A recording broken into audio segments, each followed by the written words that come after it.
Welcome to the Working Class Nerd Podcast. This is episode 258. Cue that intro.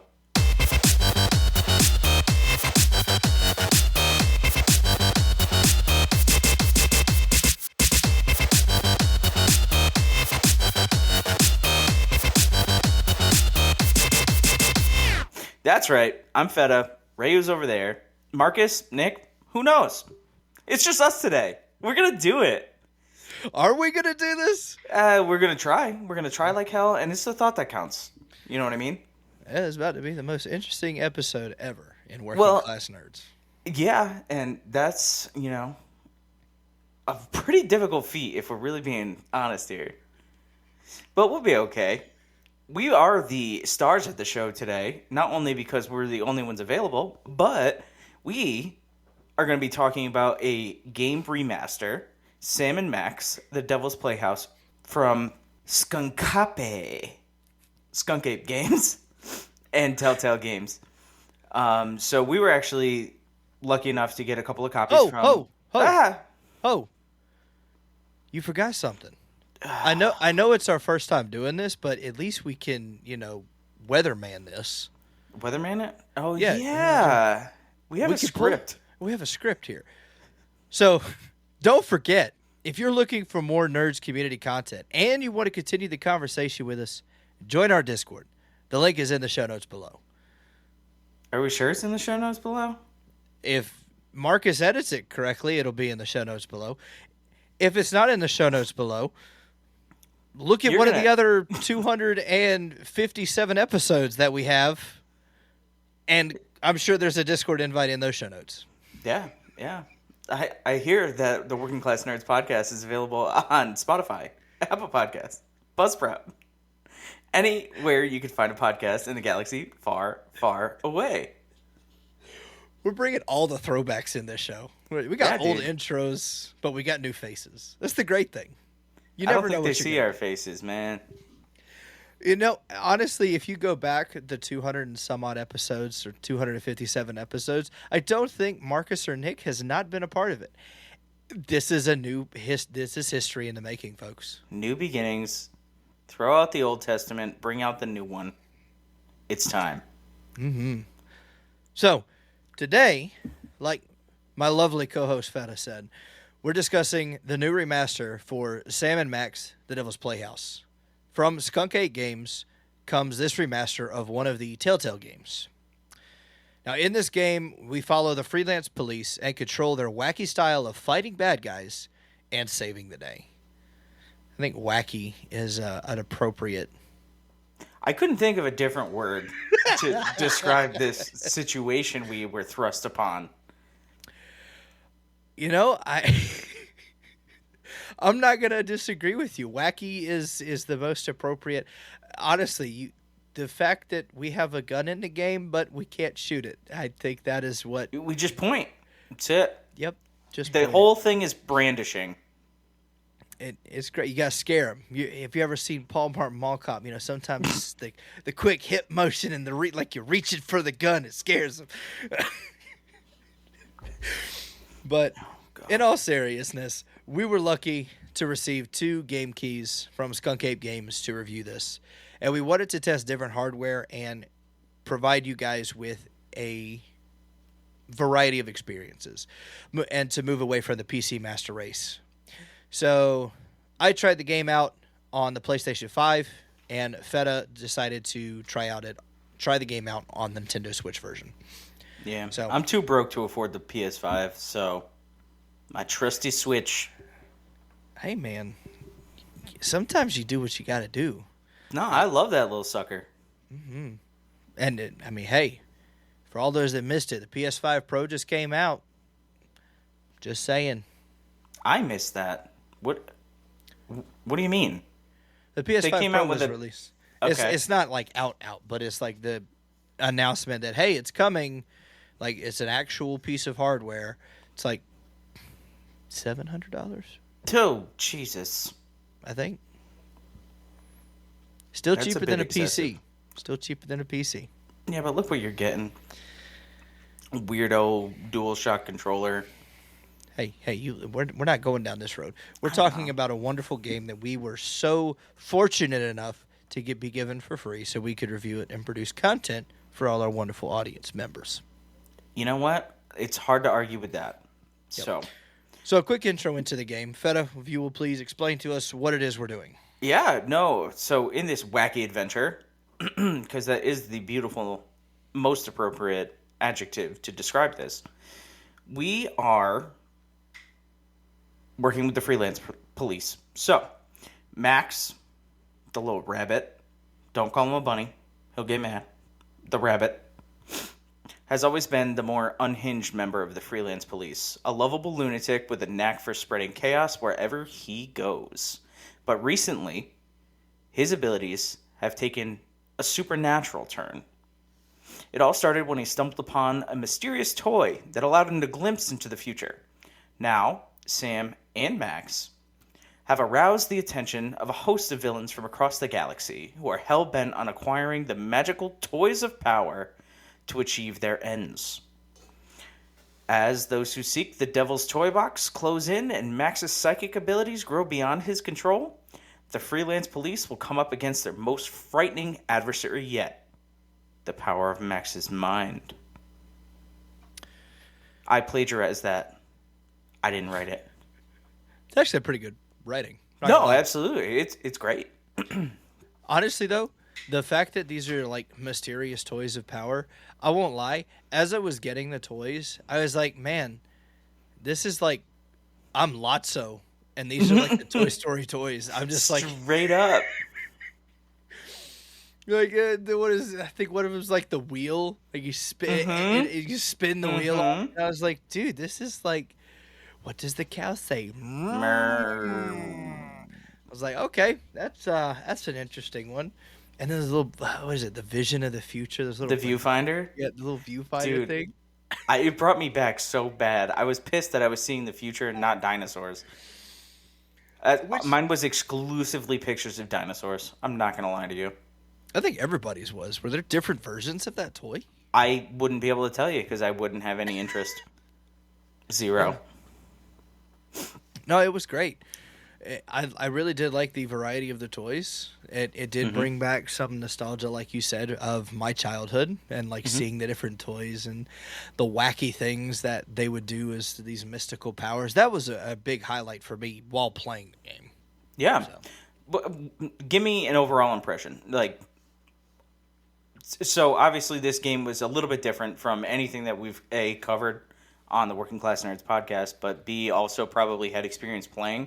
I believe you said that you had played Telltale games previously. Yeah, so the Telltale games that I've gone into was more of the Batman Telltale games, because it's Batman. You know, everybody loves Batman Justice? stories. Justice. I'm justice. I'm vengeance. I'm raspy. Wow. No, that was just for Doritos. Because I know he liked my pirate voice from the Aggro Crab episode, which if you guys missed that, just head down to that episode. It's labeled Aggro Crab, and just like jump down to like after there's like an hour or so into the show, we get to working class questions. You get to meet Pirate Rhaiu. But he's overall, never left my mind since. Just to let you know, it's left a lasting impression. And I hope that you all experience the same. Profound. Transcendent. Oh, well, thank you. My goodness. Is this what Marcus feels like when you butter him up a little bit? My goodness. That is so special. Anyway, so an overall impression of the game. I truly did like the game. I liked the story-driven to it. I was a fan of the graphical look of the game, which we'll cover that in just a bit. But overall, it's a good game. I like the humor. The humor was there. Like it felt like I was playing at the Deadpool game. Is what I want to throw it to. Because the humor was there, kind of the fourth wall breaks were there a little bit. The interactions with the characters, and I think before we recorded this episode, I was telling you, if you interacted with the characters multiple times, you would get different voice lines. Yep. And that was something that I really did appreciate that, Telltale Games did, make sure that there was a little bit more variety instead of the same repetitive line over and over again, which was really cool. So overall, definitely a recommendation if you're more into a story-driven game with not so much action and suspense, but a little bit more puzzle finding and solving, then I would 100% recommend it for you. Yeah, because at the end of the day, you're detectives. Really. That's like your whole shtick. So it was... Dun, dun. So what about you? What about your overall experience? So it was so wildly different from what I was even expecting, and I was very fortunate enough to go into this game like not knowing anything. No prior history, never even dip my toes in something like a narrative story game. It was interesting. And I think the thing that pulled me in the most was that puzzle environment. And I kept drawing like small parallels because it was a little bit more guided, but like small parallels to something like Dungeons and Dragons, where you have the freedom to kind of interact with different people at different times and get different responses. And like that's how you eventually progressed along the story, was by talking in a certain order and finding out different things. Like putting those pieces of the puzzle together, mixed within some of the environments of the game, and how each of them is like essentially a scene, like a stage on a play. It was different. That's the big thing. If you were to ask me 2 words, I wouldn't even need to. I would just say it's different. But it was a fun experience. Like you were saying, the humor is the best part. It's by far. It's zany, it's wacky, and what's the over-under on the amount of times we say wacky in this podcast? Over under 15. 15? Oh, over geez. Under 15. That's a hard line. That's a hard line. Let's make it 14 and a half, because I think it's going to be 15 on the head. You think it's going to be 15 on the head? Okay. So you're taking the under. I'll take the over. Oh, God. I'm not going to force it either. It's just naturally going to come out. Okay. You wacky guy. But no, it was good, and again, we have this broken down into a little bit of an outline, but my experience is probably going to be vastly different from yours, because I played it on the Switch and I could walk around and play it. So I was like doing chores while I was also playing this game. It was very strange. I was like unloading the dishwasher, talking to this person, moving to the other one, talking to this person, put another cup in the cupboard kind of thing. So it was the level of engagement I had with that video game, it was not a lot of brain power because the story was easy to follow, but then you'd also have these one-liners that they would say, and you're like, what on earth just happened? Like, what did I click? What is that rabbit talking about? So it was a lot of fun. But definitely different. No, the PS5 experience was different because, like you said, I was kind of in a stationary position to be able to. I had to dedicate the time for it. That's the thing. Yeah. So, which is great. Like I said, this being more of a story-driven type of a game where you're solving a puzzle, you're kind of going place to place. For me, I like being able to immerse myself in the story and like go from like, chapter, like try to complete chapter 1 in one sitting, and or at least half of the chapter, and just absorb as much content as it possibly could. And the fact that this game was broken up into chapters, I felt like I was reading a comic book, and I don't know if that's what they were going for. They had to, because when you clicked anything, it had the little comic flash up. It was great. And I don't know if you know, but on PS5, you could hit, I want to say it was L1, and it would, like, little bubbles with little orange bubbles with like everything you could interact with. And there were some scenes where it's like you could interact with everything on the screen. Mm. And I was like, huh. So it's like you interact. I think it was like Mama Bosco's lab. Mm-hmm. Like that one area where as soon as you walk in and you have that long hallway before you go to the elevator, there's like you can interact with a painting, interact with a phone, interact with a wall, interact with a spider bookcase, web. the spider web, like everything in that one scene you could interact with, and it would give you, you know, this little quip or one liner or whatever. Which I think by far my favorite one was the wardrobe. Mm. Wait, don't open that. Might transport you. What? Oh man, it's gonna drive me nuts. I wish I had the one liner, but the punchline was just like religious allegories or something. Yeah. Mystical And I was land like, with religious wow, allegories. what a shot at that title. Okay, Oh, God. which again, I think the premise for what a lot of our points are gonna fall into is just the humor of this game. Like, if you understand where they're going with the humor, like again, the wardrobe, the religious allegories, the teleportation, like if you know Lion the Witch and the wardrobe, you kind of understand where the joke went, and it made it more funny. So as long as you kind of followed the humor, or at least had a general understanding about it, you knew where it was going, which made the experience all that much more enjoyable. But with the PS5 and the hardware, again, or not the hardware, the experience with it, I enjoyed it. I enjoyed having the ability to set that time, or the necessity to set that time aside and actually experience the game as a comic book, going from half a chapter, a whole chapter, and then being able to like, okay, I'm going to take a break, go do something else. And it felt good, and I felt like I could pick up right from where I left off, and I wasn't like, well, what did I do again?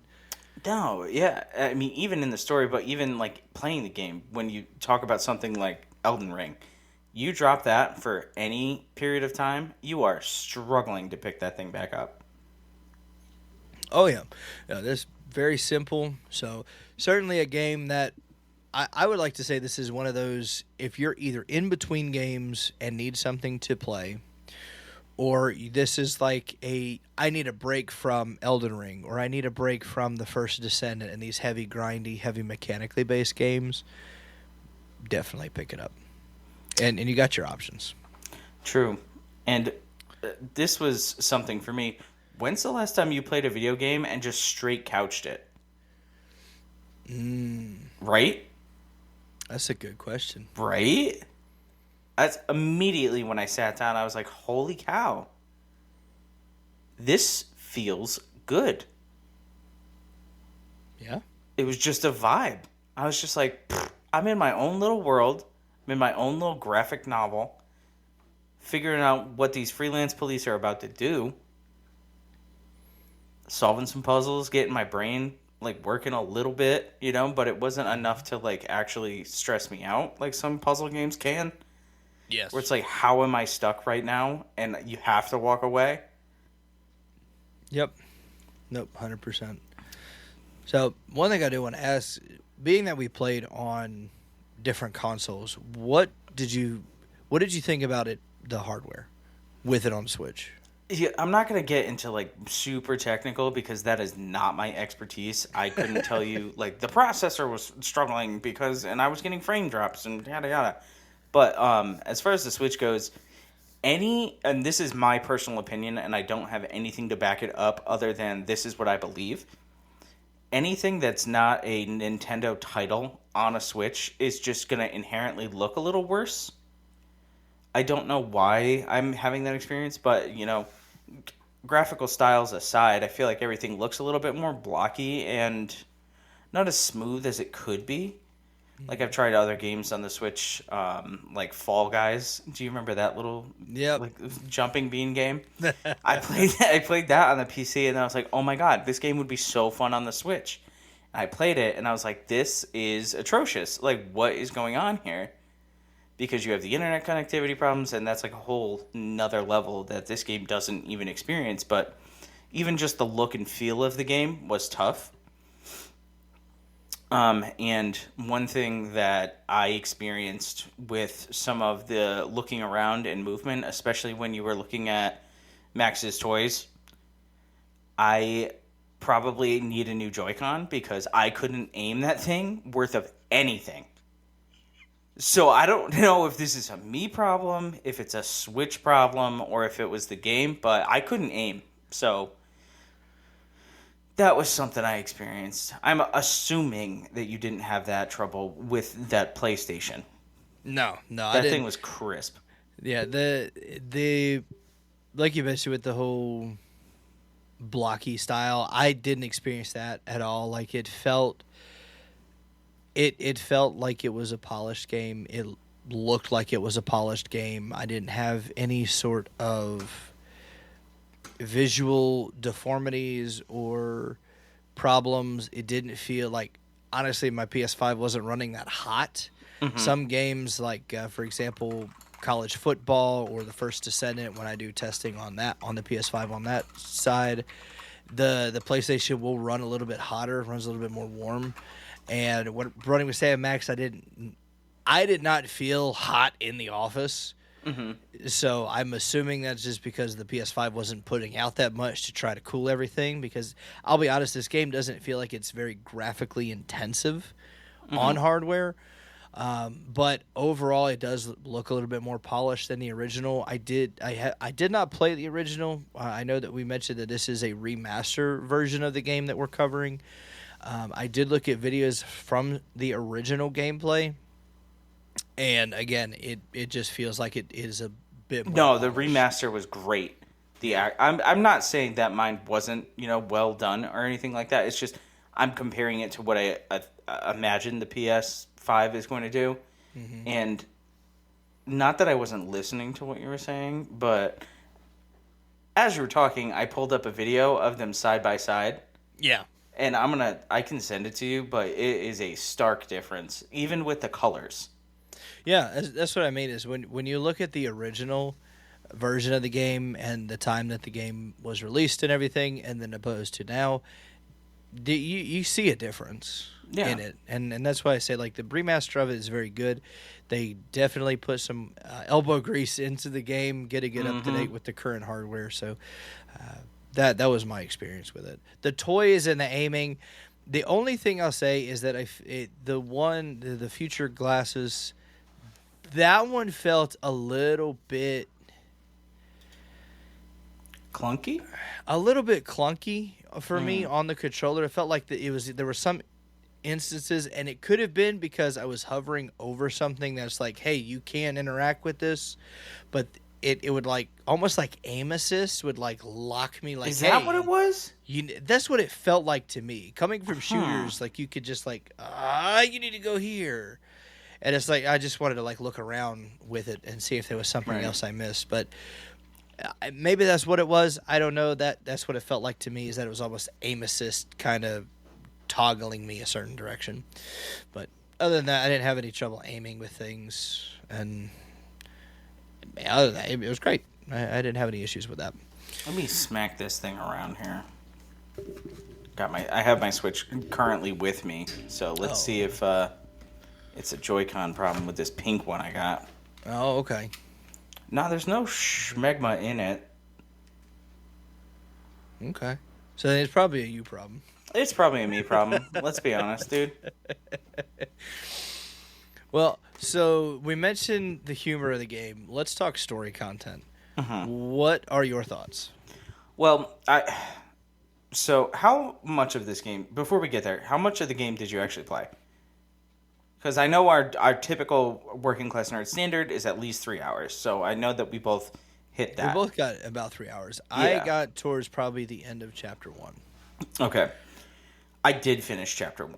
So I don't think we can speak on the other chapters. I hate because we didn't play it, but from other content creators that I have read, especially I leaned on the Destructoid article a little bit to kind of talk about some of the story content.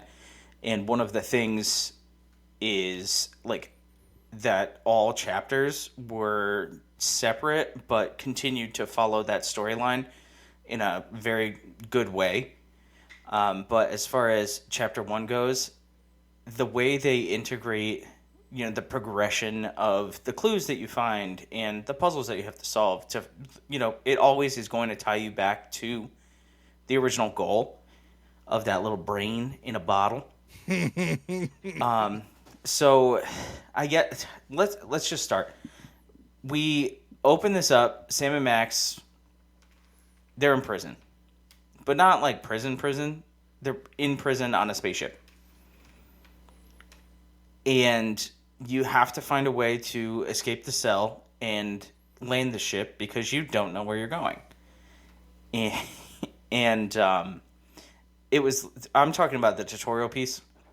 Mm-hmm. It was a lot of fun. You got to use some of the toys to stick from an image on the wall, and then you could like transform into it, and then you transformed into a potted plant and snuck behind the ape, somehow not noticing that a plant just appeared in a spaceship because it did not fit the overall decor. And then you eventually kind of crash land. But don't forget, the funny part of that is because of who was sitting on the throne. Yep. At the tutorial, which I'm not gonna lie, when finally got to that point and we were back in town and I saw, I was just like, that kind of fits the bill. Yeah. But like the whole bit, like, oh well, she's already making herself comfortable here. Or redesigning. I forget what the one-liner was that he said, but I was just like, yeah, that's kind of funny, but it's also true. That's the first sign. If you ever have had your significant other, your partner move in with you, it's like, first thing is, I bought a plant. Always. It's always a plant. It's always a plant. And I have like a fake tree in my kitchen, so the issue is that I'm the partner who gets the fake plant and puts it in random spots. I love my kitchen tree. It's amazing. And what?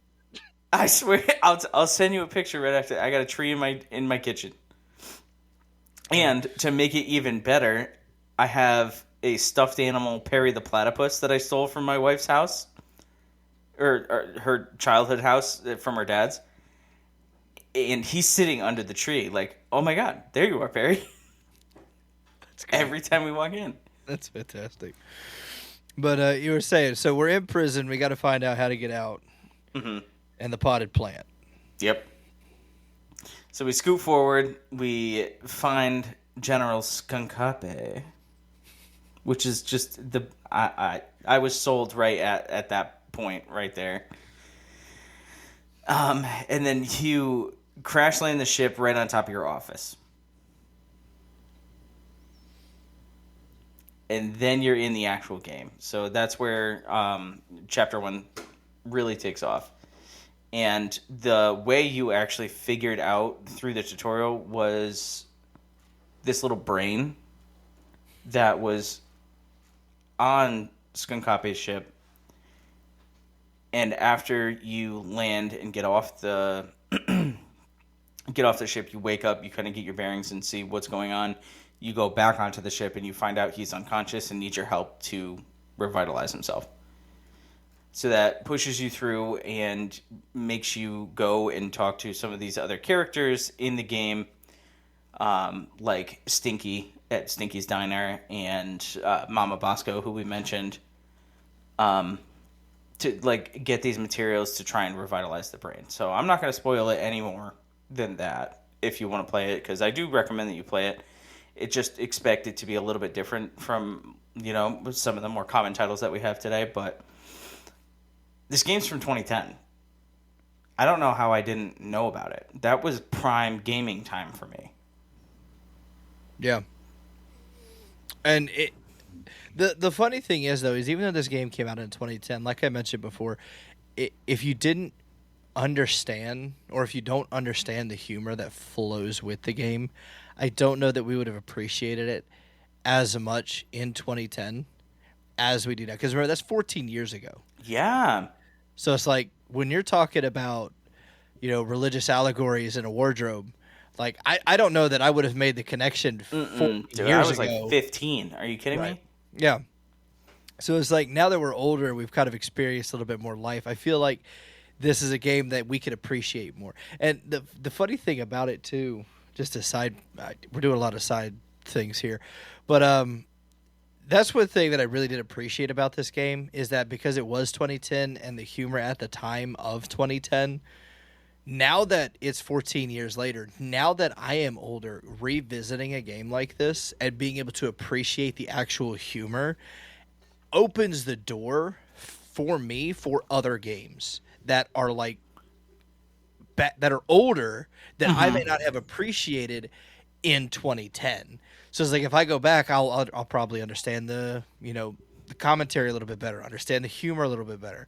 So, and it's the same with like TV shows too. Like if you go back in time and look at some of the older TV shows, you may that's funny now. Have you watched SpongeBob recently? No. Oh, dude, do it. I'm telling you right now, you'll be like, how on earth did my parents let me watch this? Oh, I am looking forward just because my daughter's going to be 2 in a couple of months. Mm-hmm. Whenever she starts wanting to get into the SpongeBob, I was like, I am looking forward to experiencing all of these shows because, like, right now she's hooked on Mickey Mouse Clubhouse, so it's like also fantastic show. Absolutely, Hot got Bear dog. in the Big Blue House and everything else. But like the funny thing is like.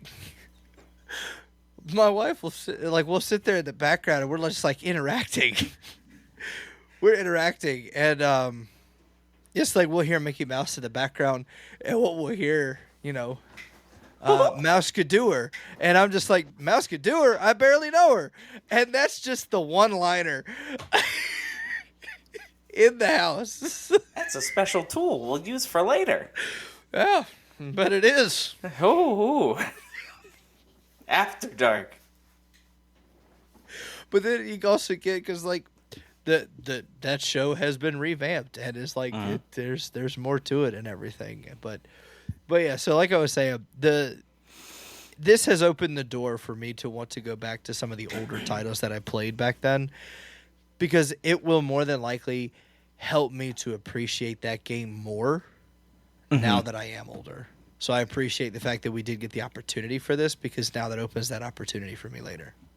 And also, this is the third game of a trilogy, right? I'm not confusing that. No, I don't think I think it you're is. right. Yeah, I'm pretty sure this is the third in the trilogy. So, is that probably what's kind of making my opinion such that it was different and a weird vibe?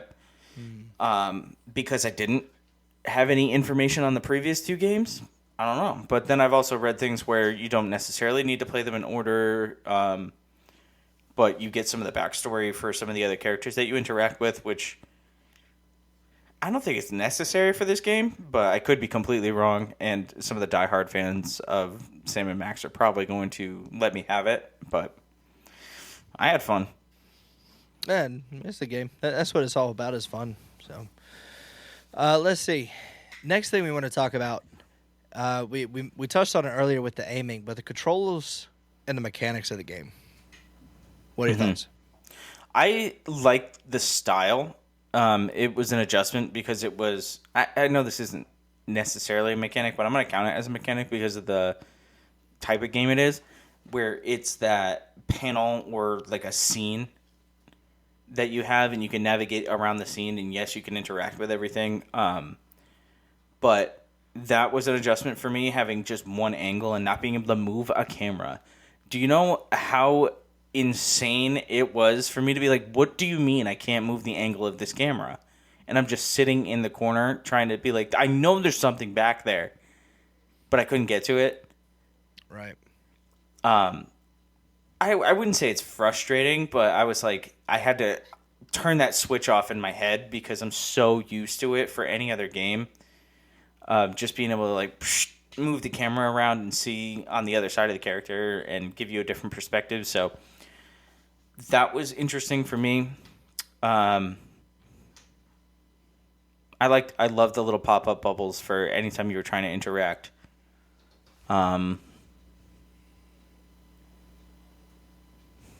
What else can I say about this? I felt like when you did transition between scenes, it actually worked really good. So one I could think of was coming out of the spaceship and then going down into the sewer. Like, it actually flowed quite a bit, which was awesome. So it didn't feel as choppy, even though the game is designed to be like a little bit choppy into those different scenes to give you that separation, because everything did have a completely different feel. Every room I went to felt different. Like when we went to Bosco's lab, it felt creepy, you know? And then you found out she was a ghost, and it was like, oh, this makes sense now. Like, why are we in a haunted house? And it's like, oh my god, the person we're talking to is deceased, and the room has ectoplasm all over it because it's just a ghost running around. Yep. So, what about you? I want to know, because it probably pretty different on the PlayStation. Well, I mean, mechanically wise, I will agree with the kind of retraining my brain with the whole camera angle thing. A little bit different, because there was this particular instance with Stinky's Diner, and when I used the future vision on Grandpa Stinky? No, not Grandpa Stinky, the other one. Stinky? Stinky, yeah. When I use the well, there's 3 people in that room, for the record. Yeah. So it could have been the other one. No, but when I use the future vision on Stinky, and it's like, oh, she pushed a button, and I'm like, where's the button? where? And then it's like, oh, it's behind the counter. I'm like, okay. So it's like, then when I would like go over there, or I'm sorry, it wasn't on Stinky. It was the future vision on Sam that led to the button. That anyway. So then I would realize, okay, I could go behind things, because at first it looks like I can't go back there. Right. I couldn't tell if I could or not. So when I was able to go back, I was like, oh, okay, so there's a whole other interaction back there. Got it. So once that I did that, then it kind of opened the door. It's like, oh, I got to get rid of Stinky first so I can get to the button. And then it all kind of worked out that I could do that. But that was like retraining your brain to accept the fact that you only had the one angle.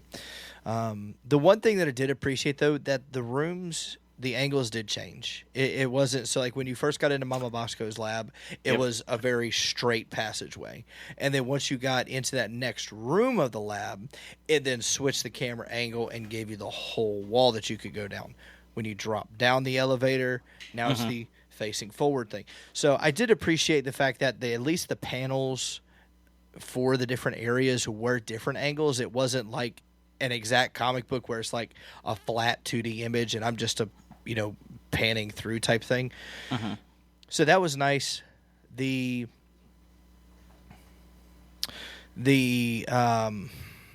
aiming with it, again, like I said, I didn't have a problem with it. Again, it's a controller, so I'm sure there's aim assist involved with it, which, again, I'm sure there are settings that we could go into. I didn't really focus too heavily on the settings and the and anything like that with the game, just because I wanted to experience the game in the default settings and see how the developers produced it and everything like that. So I didn't go too far into it. What else can I say with the mechanics of it?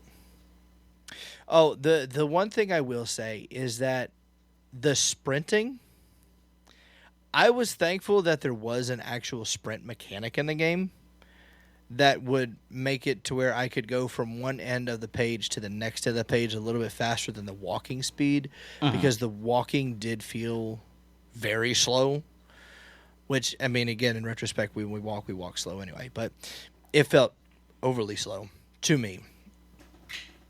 I did appreciate how that when there were different entrance points, so like when you're back in the main town, you're going to go up to Skunkape's ship. There was a pathway you could go walk up that on that panel to get into a difference. When you're going to Stinky's Diner, you had to, angle to go in the door type thing. I did appreciate that. Another mechanic I appreciated, when you're transitioning locations, so like going from the main office to Bosco's lab, instead of your traditional loading screen, we got a whole little action sequence with them driving the car and hitting things. I appreciated that. That was really cool and kept me immersed in the story because I'd imagine that's how they would drive, being freelance police and all. Oh, lights and sirens, hitting everything. We got a job to do. And the interactions in the car with all the different robots and everything, and they were talking to each other as you're like, that was great. So that was a cool little mechanic that the NPCs weren't like your standard NPCs that you have a one-way conversation. They were all in a group having those conversations, which was really cool. What do you do? I'm a functional telephone, and that's about it. But so, I mean, it's like it's humor that as a kid we would have appreciated that. It's just like, oh, it's a telephone. Okay, thanks. Thanks, Bob. That was cool. And the controls I liked, they were simple controls for the game. They weren't overly complicated. It's not Elden Ring. We don't need a parry button, a block button. It was just your basic interactions, your sprint, your occasional menus, and it was pretty good system for the controls. So I actually forgot something. So I played it on the Switch touchscreen. I consistently forget that the whole device is a touchscreen. I could tap on the different things to interact with them with my grubby finger. That's cool. It was so cool.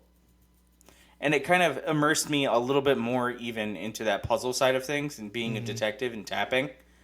I can't believe I forgot that. I found that out, and I was so over the moon, especially when you're trying to like go in the box for something to get an item and like inspect it. You just tap the box and grab the item, and it made it so much easier. Oh yeah, I always forget that whole console's touchscreen.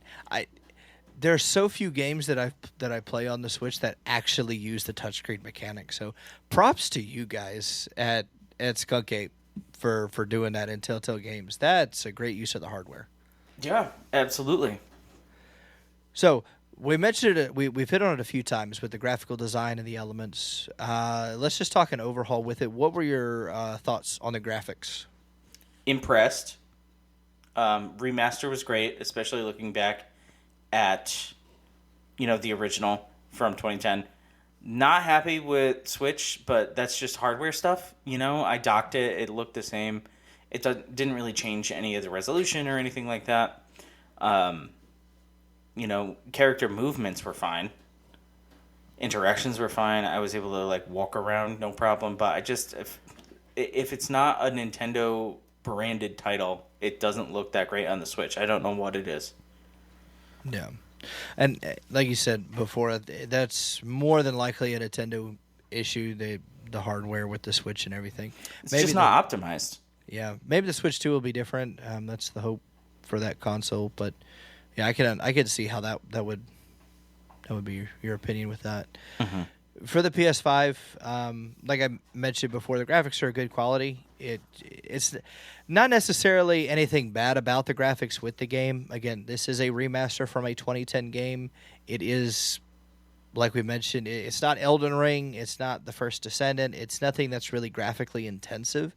But they were good. They were smooth. I didn't have any clipping, any frame issues, anything like that on the PS5 version of the game. Is not bad. Not anything really noteworthy about them either, outside, again, from comparing the 2010 version of the game to this version. You do see a difference in the colors, in the smoothness of it, and things like that. Again, that's 14 years of hardware and technology advancement, so that's to be expected with this type of game. Now, the one thing that we don't have on our notes, but I do want to make a mention of, the audio of this game. I love the audio of games, or just the audio of entertainment in general, and I think that stems from my fascination with Star Wars. Mm-hmm. And you can't tell me the Duel of Fates music doesn't hit, and you're hooked, and that's the end of it. Mm-hmm. So the audio elements to this game were fantastic. I loved how the different areas had their own unique sounds, unique music. Specifically, the diner, when you're in Stinky's Diner and there's a fish tank on the far wall. Yep. As you get close. Now, at the beginning, you don't hear the fish tank. You don't hear it when you first get in there. And when you're interacting, you hear the radio that's right over by Grandpa Stinky. And then as you start making your way to the back of the diner, you hear the fish. And you don't hear the radio as much. And then the fish get louder. And then that's all you hear is the fish. And I was like, that's a really cool depth design for the audio, that as I get closer to this, I hear this more prominently than I do the radio. And as I move away from it, it's fading and the radio is being picked up more. So I really appreciated that.